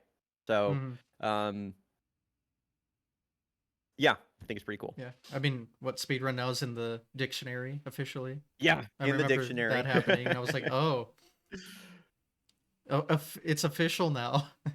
It's yeah. As one word as well, which is Yeah, even no one better. can ever put a space again. Thank Yes. God. Yep. No. But oh yeah, you were talking about. I actually, when I went to PAX West, I flew into Portland and stayed there a couple nights before, Oh, cool. and then I took the train up to Seattle. So. Oh, that's dude. Yeah, Hmm. we yeah, did the same thing then. Yeah, Yeah. I live in Portland, Oregon. I've been here for about 8 years. But yeah, I take the train up to Seattle on the regular. It's like it's not the most like scenic ride or whatever, but I mean it spits you out in the middle of downtown. Mm, So and Seattle's public transit, especially their light rail, is so fucking good that you can just get like anywhere from yeah. there. So yeah, I take the train up there pretty regularly. But yeah, that's cool. That's cool. We took the same trip up then. Hmm. Yeah. I doubt we were on the same train, but it No, I must have been doubt within a it. day But or two. the people I roomed with, we rented a car, and ugh, those No, roads, don't do that. dude. I don't. That's why I take the train. I don't Hmm. drive up to Seattle. Like it's about the same amount of travel time whether you take the train or drive. But it's just like I Yeah. know that I can get around Seattle well enough without having to drive. And I hate driving in that city, dude. It's such Hmm. a it's such Oh a no, yeah, nightmare. It's really it bad. sucked, but our hotel we had was just so far away. We had to do Yeah, that. Yeah. that tracks. You know what? I'll give some. I'll give some feedback. If Sure. like the games, if like the games list for those events could come out a little earlier, so I agree. yeah, Yeah. that'd Oh, be I'm with great you. because that was a mess. Just because that event is so huge, it's so impossible to Yeah, find I rooming and I stuff. I remember we were doing the planning for that event, like as SGDQ was happening, basically. Yeah, that's right. I think like we figured out most of the games list, and then like SGDQ happened, and then we had to like finalize after that. Um, yeah, I for what it's worth, I agree. I hope we Yeah. can do that. I hope we can do that too. Yeah, I So figured it's a lot of work, but God, an event like that, it's just impossible to find like boarding no, for that time.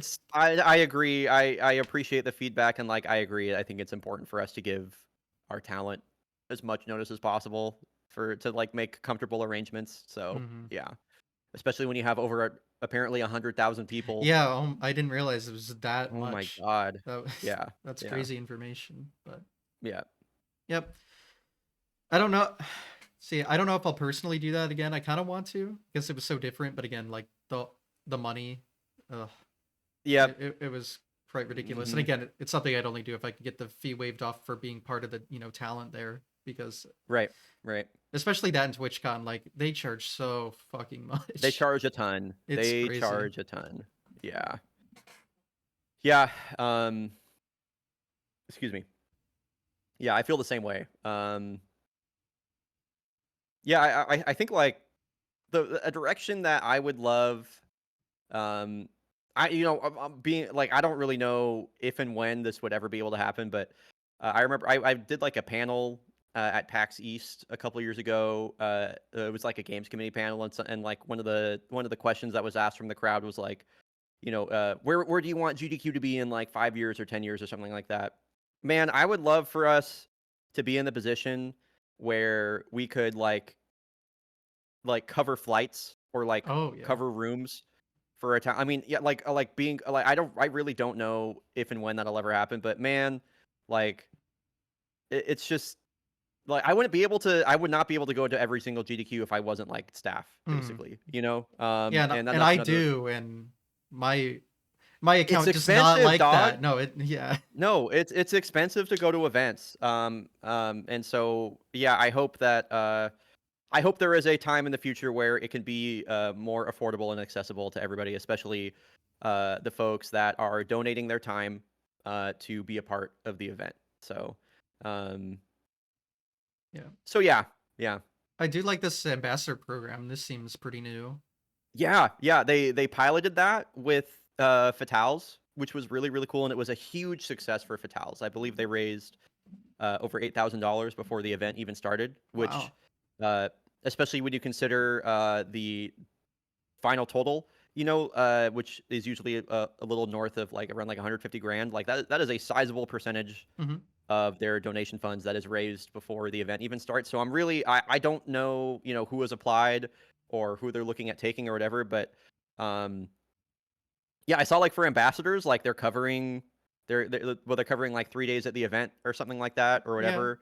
Um, I'm very excited to see what comes from that, and I really like personally as somebody that works at the company that as an organization we're looking at alternative methods of fundraising and new ways to get new eyes on our events, and yeah, it's super exciting. It's Yeah. really really exciting. So I I'm applied to it because sick. I, Cool. I I didn't get in, so it'd be nice to contribute in some way. now Right, that I right. can't like do the usual stuff. But you know, Yeah, yeah. here's hoping. Yeah, yeah, again, I have no idea what like Mhm. who they're gonna choose for that. But yeah, I think it'll be cool. I'm excited to see how things go. I mean, obviously, it directly impacts my work as well, Yeah. since like I'm very concerned about how are we how are we going to uh raise money for Doctors Without Borders. So if like GDQ if GDQ is doing stuff that makes number go up, I'm like, cool, hell yeah. So Yeah, I like all the new ideas and stuff I've been seeing over the years. So me too. Me too. It's I love how AGDQ 25 was such uh it felt like an event, such an event of like progression, you mhm. know. I really loved what people like, like Spike had to say on his social media about like how GDQ itself is changing. Um I really liked the all of the independent reporting that came out that talked about how, Oh yeah. AGDQ 25 really felt like an evolution of GDQ, and Hmm. how kind of like the new direction that things are going in. 15-year Um, anniversary too. 15-year anniversary. Yeah. And I loved what Adef had to say in the finale, where he was basically like, send us all your cool new Hmm. wild ideas and all these new things that you're doing, and let's like show off cool new stuff. And yeah, it just felt like there was a lot of energy and a lot of momentum there, and it definitely feels like, yeah, things are moving in a new direction that's like a little exciting, like a little bit scary. I feel like when you're trying new things like this, you never really like I was very like, the only thing I could think before that crazy taxi run was just like, the two words in my mind were, please work. Yeah. Please work. Because yeah, it's like, there is some degree of risk that you take on when you do stuff like this, and I'm just glad that I'm excited. I feel really optimistic about the future in general for GDQ. So Hmm. in a world where just so many things are like, feel so uncertain and are like exploding, and just it feels like there's a new terrible headline every single day. I'm really glad that GDQ is a place where things are like growing and moving in a positive direction, and I'm glad we're like a safe space for folks too. So it's cool. And is directly benefiting good causes. Like the donations Yes. totals are getting bigger and bigger again after the like little COVID drop, but we're getting Yeah. we're almost so back.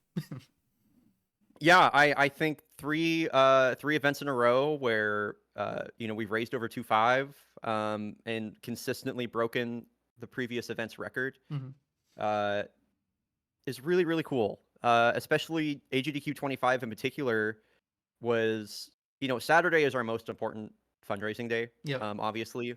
Um, and there is a lot of planning and thought that goes into our Saturday strategy for any given event. And I really truly feel like at this last event, like we like committee nailed our Saturday strategy, both like incentive wise and schedule wise, and it really, like, that was the least stressed out I've ever been on a Saturday, in terms of like, are we gonna reach our goal? Are we gonna beat the last the last event or whatever? Like, it really truly felt like we kind of like coasted. Whereas I distinctly remember at A24 and S24, like, it came down to the wire. Like, Yeah. A24 was terrifying, because we like, there were like an actual phrase that was muttered in our Saturday discussions, was like, do we have to mercy kill the finale? If you remember Zick's run, where Oh he yeah, like yeah. he almost died. He got like almost like kind of like hard locked on that boss or whatever, due to like a specific thing with the remake that made it different. I forget exactly, but um that was a very wild time behind the scenes. And it was, donation pace wise, it didn't really look like we were going to hit 2.5, and then like that happened. That whole like kerfuffle happened, which I felt like kind of gave us just enough time that we needed. And of course, like, when he actually did beat that boss, then there was a lot of momentum from like, yeah, you did, and so we could kind of build off of that. And um yeah, if there's one thing that I've learned through like uh like the hardest let me like give a little bit more preamble before this next thing I'm going to say. The hardest thing about GDQ Games Committee is incentive pricing. Hmm. Like uh, just in general, it is incredibly difficult. I've been on committee for 5 years now, and I'm still learning about it like every event. And a lot of it, a lot of the time, it kind of feels like reading tea leaves. You know what I mean? Like we have analytics that we'll employ, and we have data that we look at, and there is a lot of thought that goes into it. But a lot of times, you're trying to make educated guesses just based off like trends or what you think people are going to be into, or like what like sort of like name power does the incentive have or the run have or whatever. And it's like uh it's incredibly complicated and difficult. It's really, really difficult. And yeah, and the one thing that I've learned over the last few years is like sometimes you do just kind of have to get a little bit lucky. Hmm. Like there is absolutely an element of luck involved with some of this stuff. Um it feels very unpredictable. Oh yeah. Which is why it was so surprising, especially that A25 was so successful, especially from a fundraising perspective. Like our donation pace at the beginning of the week was, in like our top 3, It was a like really all good time. start. Yeah. It was really, really good. Yeah, and we had data internally that just kind of showed us for elsewhere around the world and in other fundraising events, like uh generally speaking, like donations and like giving in general was like kind of down. And so for me personally, I wasn't really sure what to expect going into that event, and then everything was just like awesome. And I think it definitely helps that we've uh built a lot of really good and engaging schedules, and we had content like we have runners coming at us with like awesome new ideas, like y'all's Mario showcase Hmm. was awesome. Like we've never seen something like that on GDQ. We had obviously the crazy taxi run. um we have like the PS1 mystery tournament. Oh yeah. We just have a lot of really cool and like engaging and interesting stuff. So um I'm glad that like we're making a concentrated effort to try and like put new stuff out there, and like so many runners are like giving us so many cool like new options and ideas for stuff to do. So um it's cool. It's really engaging and fun and interesting work. I enjoy it. I enjoy it quite a bit. Hmm. So yeah. Well, I don't need you to leak anything, but I was curious kind of how games committee works. I've actually applied a couple times for it in the past. Um Yeah, I'm happy. Yeah, I like obviously like we're gonna be under. I'm under NDA for certain things, but Oh yeah. there's definitely a degree of stuff I can talk about. So if you had like specific questions or anything, dude, I love talking about games committee stuff. I love talking shop about how I'm things just work. curious So, how it works behind the scenes, as much as you can go into. Obviously, I'm not going to have yeah, you yeah, leak yeah, anything, but basically, yeah, definitely. Generally speaking, how games committee works, just from an organizational perspective, um, is sorry, I keep getting distracted.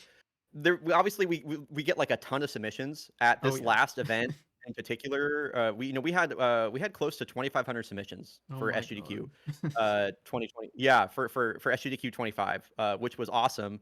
Um, and it's very the question becomes like, how do you review all of that, and how do you like organize reviewing all of that?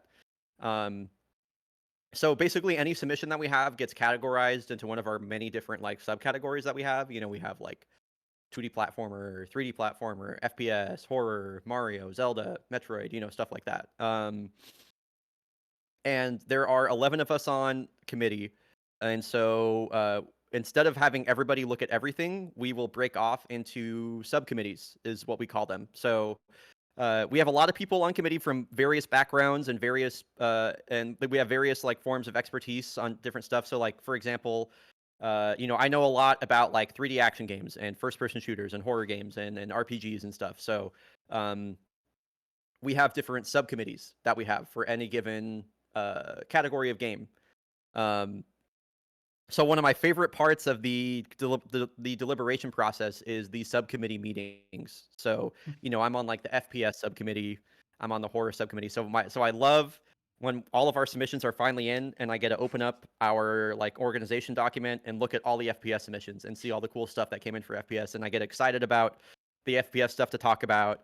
Um, and and then from there, I'm not sure how much more I can talk about, I guess, organizationally about how things work, but every single subcommittee meets, picks out stuff, and then eventually, we will start meeting as all hands and trying to narrow the schedule down from there.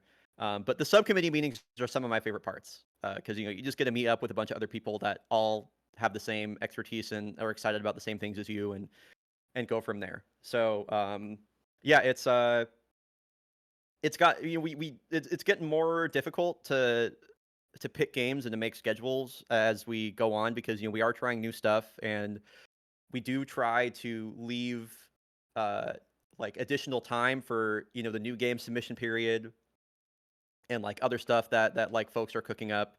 um the way that we build the schedule has gotten a lot more like intentional. It's less so about like we want to consider things like show flow, but we also want to like block stuff out properly, or we have to play around with like availabilities or like interstitial segments or all this other stuff. So yeah, the way that actually things are like slotted into the schedule is a lot more um, yeah, I already said this word, but a lot more intentional and like very engaging. I really it's my favorite part of being on committee is building the schedule, I think, more than anything else. I love schedule building. It feels like puzzle solving. Mhm. There's a lot of effort. It takes a lot of effort just to get to the point where you have enough stuff to make a schedule. So I love actually just having all the pieces out in front of me and then being able to like put stuff together in a way that like makes sense and is like an interesting show flow and is engaging for our audiences. So yeah, it is a ton of fun. Um, but yeah, I guess there's a quick little deep dive, I guess, Yep. into some community stuff. But yeah. Yeah, it is interesting. And then this is more just a out of curiosity question, if you can answer. Mhm. How many people and how long does it take to do the whole process? Yeah, so there are 11 of us on committee, and then we also have Sent, who is our head of event programming now. Obviously, he had that big Mhm. send off at the end of A25, and yeah, it is. I wish I had an estimation of like the amount of hours it takes to do it because there's 11 of us and we're all putting in a ton of time. Um, we meet multiple times per week. Um, we met a few times just to build the schedule. Um, the entire I'm trying to remember like when did submissions end? I forget when the submission period was exactly. Let's see if it's still listed on our website. It doesn't look like it is, but it feels like It was oh, like here end we of go. March, Submissions wasn't it?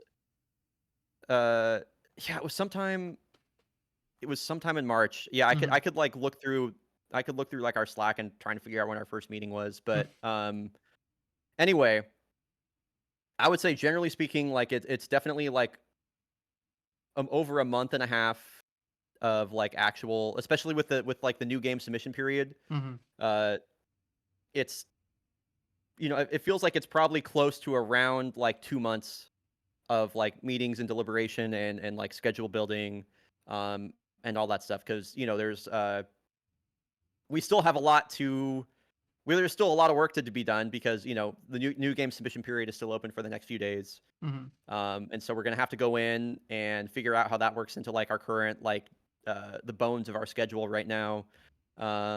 And yeah, there's still a lot of work to do. The games list is out, which is great.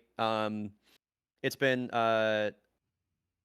this has been a very fun games list to just kind of like watch people react to in particular. Um, I definitely have learned to kind of like keep. I've definitely learned like personal boundaries. I think when it comes to like how much I interact with people's feedback and like thoughts in regards to a games list. That's another thing I've learned being on games committee is you literally just cannot make everybody happy.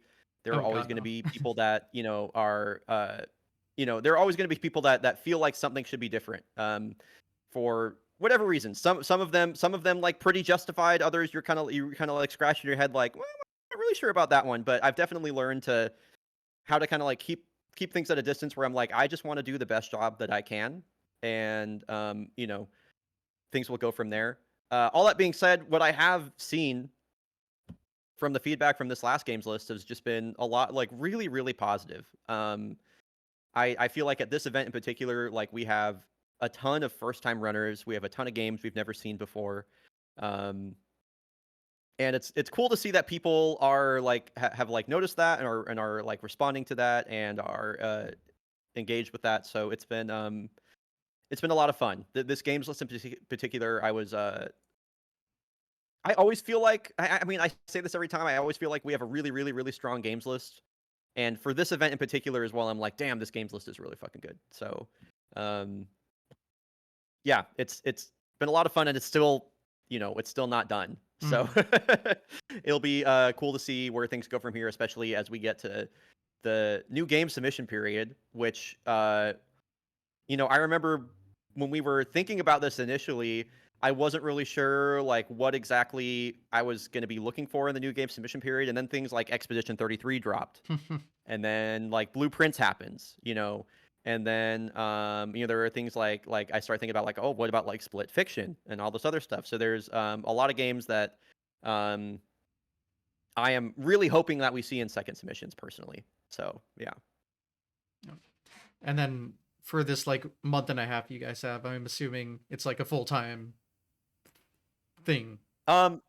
Yeah, between like the committee meetings and my own like personal review that I do, the subcommittee meetings, the scheduling meetings, it's yeah, I don't I don't track my hours at this point. Fair, We yeah. yeah, like I am paid for my committee work basically like per event, Mhm. basically. Um, but it's a lot of time. Yeah. I don't track my own hours, but I would not be surprised if it was bordering on like a full-time job. So, Because um, again, y- what 2,500 submissions, you have to review all of them. yes. Yeah. I don't personally have to review all of them. That's kind of the beauty of No, the I mean subcommittees as system. But as yes, a collective, as a you have to group, review all of as them. a collective, we view all of them.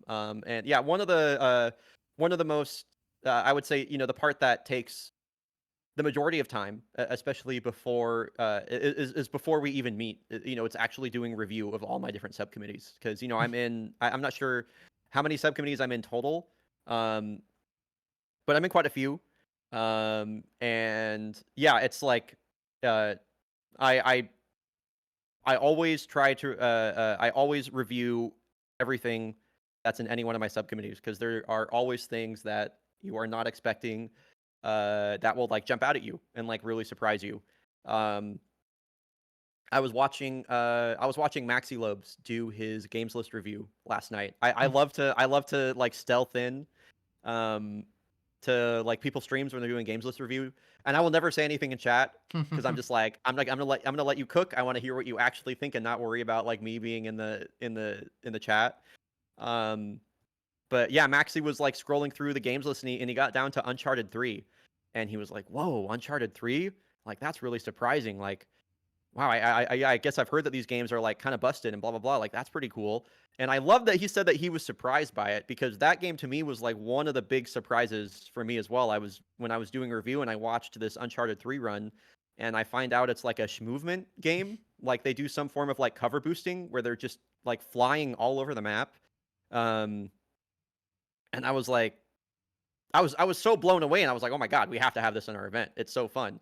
And so it was really cool to see like somebody react to the games list with like a similar reaction to I had actually watching the run itself. Because there's always stuff like that you'll click on the video, maybe not really sure what to expect, and then all of a sudden it's just like one of your favorite submissions that you've seen in this cycle. So it's very cool. That's a very fun part of the process. And why I always make sure to take time to review everything. So, um, so yeah, yeah, Well, it's cool to see the insight and how it all works. Because again, yeah. I've personally been interested in the idea of it. I love talking about it, and I love taking any efforts I can to make it to make the entire process like more transparent. Like I think it actively benefits me and like the work that my team does for more people to kind of like understand even just at a baseline like how things work or like what the process looks like, and I also just think the work is like really cool and really fun. So yeah, I love being able to talk about it. So thanks for asking the questions. Hmm. Well, speaking of questions, I've kind of run dry of them, but I think we've covered most of everything. I mean, is there anything in your speedrun career we didn't go into detail on that you'd like to? um It's yeah, it's funny. I remember when we sat down this morning and I was like, "Yeah, how long do these usually take?" And you're like, "Oh, he's like, sometimes like 2 hours." I was like, "Holy fuck." Like I thought I was going to be sitting here for like a half hour. Okay. 2 hours. All right. And I was like, I don't really think I'm going to be talking for 2 Hmm. hours. This will probably be like an hour long episode, and now here we are and it's been almost 2 hours. Yeah, I no, was like, oh, "Okay." As it turns out, it is really like I was like, "Yeah, you know what? I do like talking about speedrunning and GDQ. Who would have thought?" So yeah. After a uh, hundred whatever episodes I'm on now, like I get what happens. I yeah, I you've know seen what this truly exact thing play out happens. many Yes, times. Yes. very much so. It always happens. I have the perfect estimate. That's true. It was like a pretty rock solid estimate actually. Mm, Um but yeah, I feel like this was a pretty good yeah, I think this was a pretty good like all-encompassing review of speedrunning for me. This was pretty yeah, I obviously like I appreciate the opportunity to be able to talk about myself and my experience with speedrunning for a while. That was a lot of fun. So, yeah, I think I'm kind of out of like you're out of questions. I think I'm kind of out of answers for the time being. And yeah, dude, thanks for having me on for this. Thanks yeah, for no letting me be a problem. part of it. It was very fun. All right, so everything was covered successfully. Yeah, I'm sure there will be something like an hour from now where I'm like, ah, should have talked about that. But as far as I can tell in the moment, everything is covered successfully. Got it. Well, the last thing I ask usually is just future plans, short term, long term, in personal speedruns or anything. Yeah, for sure. Yeah, that's a great question actually. Yeah, short term for me obviously is, I have the Titanfall 2 all helmets race that is going to be coming up at SGDQ 25. I'm going to be racing against one of my very best friends, Sapphire and Pink. Um, and I'm really looking forward to this in general. I think for me, it's probably like I would say this is like going to be like my last Titanfall hurrah. I think at least as far as like any sort of marathon appearance goes. Um, because like at this point again, like I'm 32, there are a lot of other like incredible people that are coming up through Titanfall right now, and I really want and I've talked with Saf about this too. Saf and I really want this showcase to be like a celebration of our community and all the progress that our community's made. And we're gonna have Zweek, who is flying out from Germany to be on the couch, which is really exciting. He's been a very long-standing and important community member, and he has like a huge YouTube following now, so that's gonna be really cool that he's there. Um, and yeah, I just want I know there's a bunch of Titanfall runners that are gonna be coming, so I just want this to be a big celebration of everything that like we have done and that the community's done in general. So I'm really focused on trying to make that as good as it can be, and like kind of some stuff that we want to do to make the showcase more exciting, and donation incentives and all that. So that's my short term. I've been running all helmets for a couple months now, and I'm going to continue to be really hard on that grind. As for long term stuff, I really do not know. At this point, this will be my third GDQ in a row with a run. Um, and I definitely feel like, I not only for my own sake, but also like for like leaving space for other folks is like I definitely want to take an event off. I think I'm not really sure if I have any plans for A26 at this time. I have some stuff that I'm talking about with folks that I might be thinking about for S26. Um, I'm not entirely sure yet, but yeah, I would say like my only real focus with speedrunning right now is Titanfall. Um, and beyond that, I'm not entirely sure, and I'm probably not going to know till I know. I know Doom: The Dark Ages is coming out in about like a week's time or so. So I'm definitely going to like look into that. As far as speedrunning goes, my experience with speedrunning Doom Eternal when it came out on release was fun, but I don't miss it necessarily. There was a lot of like speedrun politics and Oh, stuff, great. and everything that you might expect for like a new PC game coming out with a and whatever. Mhm. Um, so I don't really know what to expect from the Dark Ages, but yeah, I'll look into that because it's like an FPS game.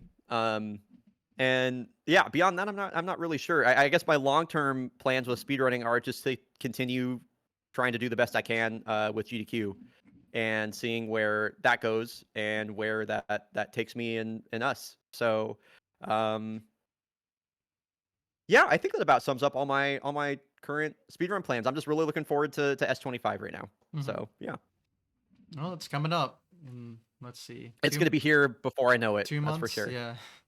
Yeah.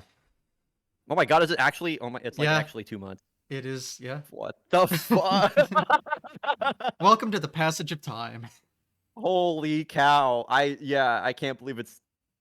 Like 2 months from today, I will be. I usually leave. I get to GDQs usually on Friday night, Mhm. before the event starts. So yeah, 2 weeks from today, literally right now, I will probably be on a flight to Minneapolis. Not 2 weeks, sorry, 2 months. Mhm.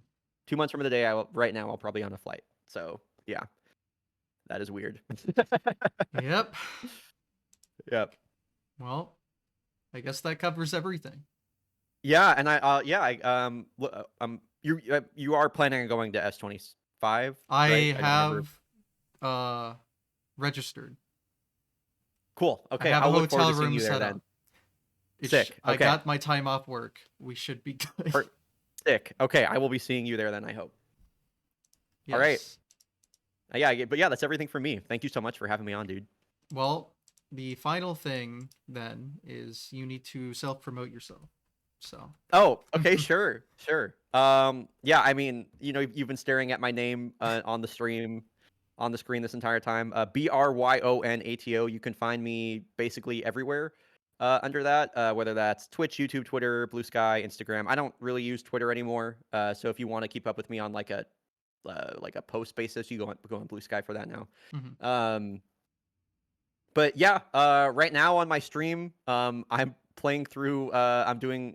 I started a modded Oblivion playthrough, and I got about 30 hours into it, and then the remaster came out. So I'm just kind of sticking with my. I'm sticking with my OG modded Oblivion playthrough right now. I'm doing Oblivion. If you're interested in that, that's what I got going on, and I'll also be, of course, streaming a bunch of Titanfall speedruns for the foreseeable future. So yeah, that's where you can find me. All So right. yeah, Well, episode complete. Good job, awesome. gamers.